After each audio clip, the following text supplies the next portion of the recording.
ভ্রাতৃত্ব, মহব্বত, ভালোবাসা অন্তরের মধ্যে রাখতে হবে।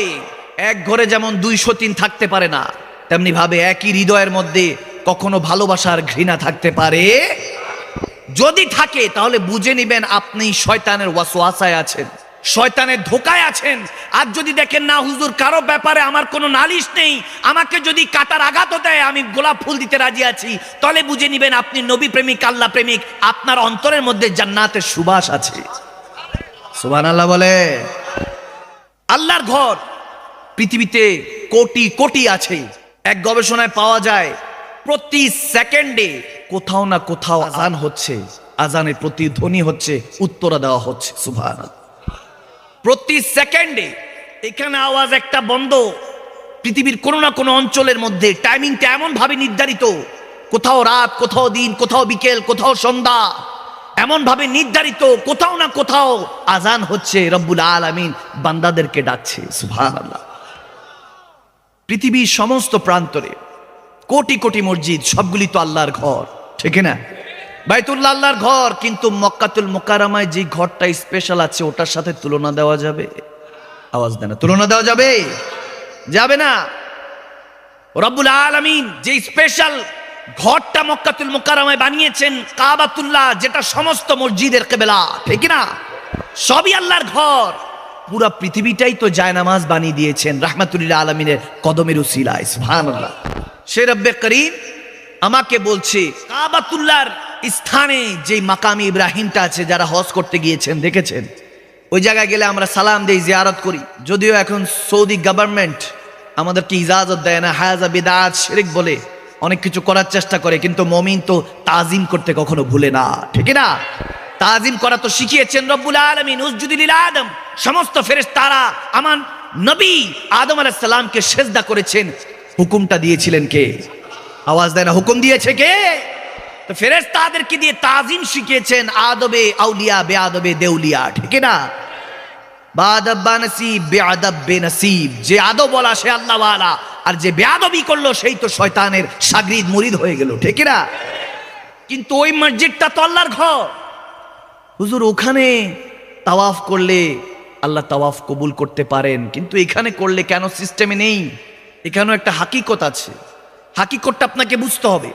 এলাকার মসজিদ যখন আমরা বানাই, আল্লাহর ঘরটা যখন বানাই, আকিমুস সালাত লিযিকরি, ইবাদত করার উদ্দেশ্যে যখন বানাই, তখন সেজদা দিলে তো আদায় হয় যে কেউ নামাজ পড়ে আসলে আমরা তো তাকে নামাজি হিসাবে বলি, ঠিক না? কিন্তু 60টা চক্কর মেনে আসলে তো হাজি কখনো বলবো? আওয়াজ দেয় না, বলবো না। কেন? হোয়াই? প্রবলেমটা কোথায়? প্রবলেম আছে যখন এলাকার মসজিদগুলি বানান, কেউ 1 টাকা, 10 টাকা, 20 টাকা, 1 লক্ষ, 2 লক্ষ, যার যত সমর্থ টাকা দান করে, কি করে না? যিনি দান করেন তিনি কখনো এটা শ্রম দেন না, তৈরি করেন না। ওই মসজিদটা যখন বানায় তখন শ্রমিকরা শ্রম দিয়ে ওই মসজিদটা বানায়, ঠিক না? শ্রমিক আলাদা, দানবীর আলাদা। শ্রমিক আলাদা, দানবীর আলাদা, শ্রম আলাদা, দান আলাদা। যখন দুটো একসাথে হয় তখন আল্লাহর ঘর একটা মসজিদ হয় এলাকার মধ্যে, ঠিক না? তো এলাকার মধ্যে এই মসজিদে শ্রম এবং দান একসাথে নয়। যে শ্রমিক সে কখনো দান করে না, যে দানবী সে শ্রম দেয় না। কিন্তু যখন কাবাতুল্লাহ নির্মাণের সময় এসেছিল, সংস্কারের সময় এসেছিল, তখন ইব্রাহিম খলিলুল্লাহ নিজের শ্রম, নিজের দান দিয়ে, নিজের টাকা পয়সা দিয়ে আল্লাহর কাবাকে বানিয়েছিলেন। সুবহানাল্লাহ। এই জন্য ইব্রাহিম খলিলুল্লাহর বানানো কাবা, যেটা আদম সফিউল্লাহ প্রথম বানিয়েছিলেন, এরপর যেটা সংস্কার ইব্রাহিম খলিলুল্লাহ মুসলিম জাতির পিতা বানিয়েছেন, সেই স্থানে, যেই স্থানে দাঁড়িয়ে মাকামি ইব্রাহিম, যেটা লিফটের মতো শুধু উঁচা নামায় করতো, উঠতো উপরে নিচে নামতো, সেটার মধ্যে দাঁড়িয়ে যখন কাবাতুল্লাহকে সংস্কার করেছিলেন, বানিয়েছিলেন, আল্লাহর পছন্দ হলো এবং বান্দাকে দিক নির্দেশনা দিলেন, বান্দা তুমি ইব্রাহিম খলিলুল্লাহর ওই মাকামি ইব্রাহিমের ন্যায় অন্তরকে বানাও। ওই অন্তর বানিয়ে যখন যে ইবাদত করবা, সিজদা দিবা, আমি রব্বুল আলামিন কবুল করে নিব। সুবহান আল্লাহ।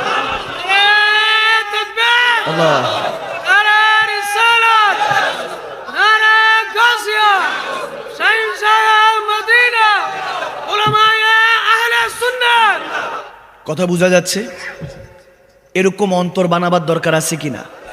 ইব্রাহিম খলিলুল্লাহ যেই জায়গায় মাকাম ইব্রাহিমে দাঁড়িয়ে কাবা শরীফ তৈরি করেছেন, নিয়তটার মধ্যে গলদ ছিল না সাফ ছিল? সাফ, এমন সাফ ছিল যে সমস্ত মসজিদের কিবলা আল্লাহ বাইতুল্লাহকে বানিয়ে দিয়েছেন। সুবহানাল্লাহ। আপনার বুঝতে হবে, বিষয়গুলি বুঝতে হবে। এটা কোনো কোরআন কোনো চটি কিতাব নয়। আমরা তো এখন কোরআন শোনার মেহফিলগুলিকে হাস্যরস বানিয়ে ফেলেছি। সোশ্যাল মিডিয়াতে সার্চ দেন, হাসির ওয়াজ দিলে হাসির ওয়াজ আসে, নাউজুবিল্লাহ। হায় হায় হায় মুসলমান, কোথায় কোথায় যাচ্ছি আমরা? ডে বাই ডে উন্নতি দেখছি, ডেভেলপমেন্ট, টেকনোলজি।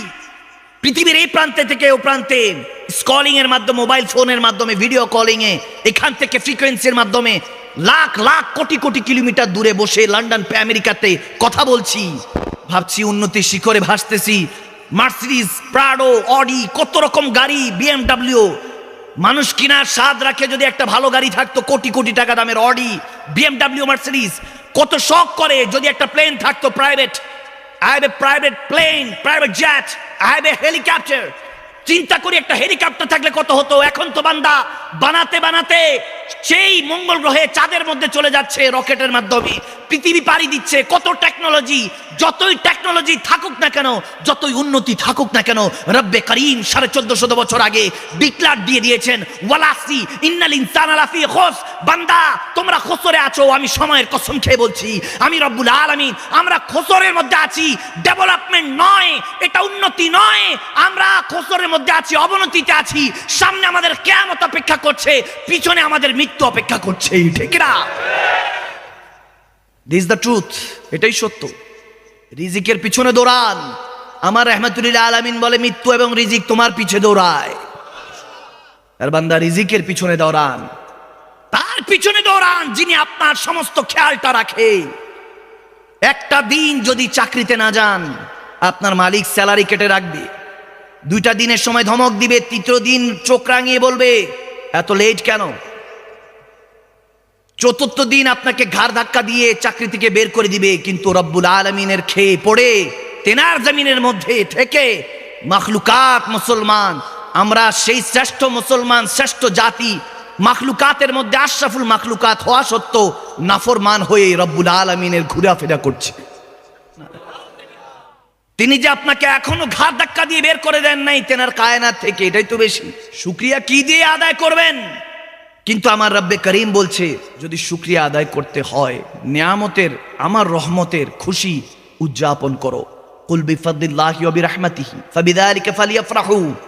আমার আল্লাহ বলছেন, আমার রহমত এবং ফজল বরকতগুলি পেয়ে খুশি উদযাপন করো। এর থেকে বড় রহমত আর নিয়ামত নেই, এর থেকে বড় আমল আর তোমাদের নেই।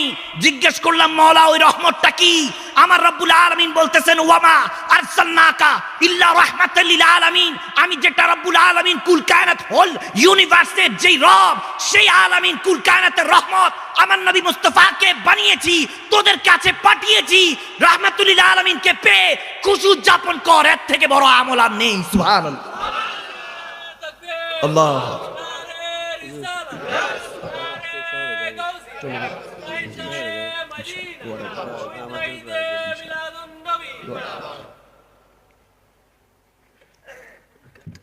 ইনশাআল্লাহ।